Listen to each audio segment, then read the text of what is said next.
For more on the Munich Security Conference, I'm now joined by Brian Beary, a Washington-based journalist and contributing editor to European Affairs. Brian, welcome to the show. We heard lots of accusations and counter-accusations between Israel and Iran, Russia and the U.S. What has this Munich conference actually achieved? Not a whole lot. I would say the biggest achievement may be British Prime Minister Theresa May sketched out her idea for a future post-Brexit security relationship with the European Union, and that was quite well received. The UK has always been interested in cooperating with the European Union as a member state, and in post-Brexit there's a lot of political will to sign a new treaty. However, beyond the European Union context, we really saw more friction than friendliness. Right, talking about friction, Middle East certainly see one or many, there's conflict inside Syria, Israel, Iran. Where things are headed? Where are things headed? Things in the Middle East seem to just get worse and worse. Every time a new conflict opens, it's just the older conflicts don't seem to be resolved. So at the moment, between Yemen and Syria, deteriorating relationships between Lebanon and Israel, and the overarching story of Iran and Saudi Arabia competing for supremacy in the region, there really is no positive movement in that.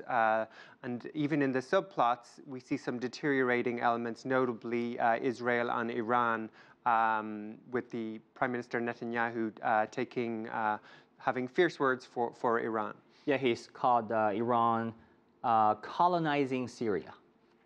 Yes, Iran has a long alliance with President Assad in Syria, and it has consolidated its position now that President Assad is close to reconsolidating the territory of Syria. That's a victory for Iran, and it makes Israel and Prime Minister Netanyahu quite nervous.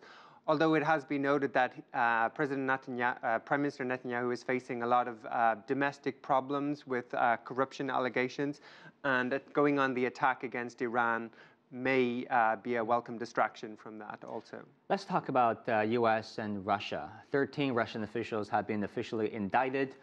We heard about accusations, sharp questions against Lavrov, the Russian foreign minister over there. Of course, he once again fiercely defended Russia. Where are things going? Russia continues to dismiss the accusations that it interfered in the United States election in 2016.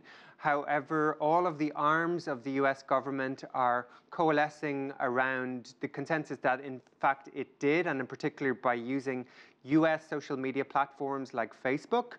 The one exception being perhaps the White House and President Trump, who is very unwilling to accept that was the reality, even though branches of his own government, notably the Department of Justice with these indictments, and also the intelligence agencies are all very clear that Russia did interfere in the 2016 elections. Well, if we put ourselves in the shoes of the Russians, you look at NATO expansion over the past 20 years, it basically has expanded to Russia's doorstep, right? The Baltic countries, Latvia, Estonia, Lithuania.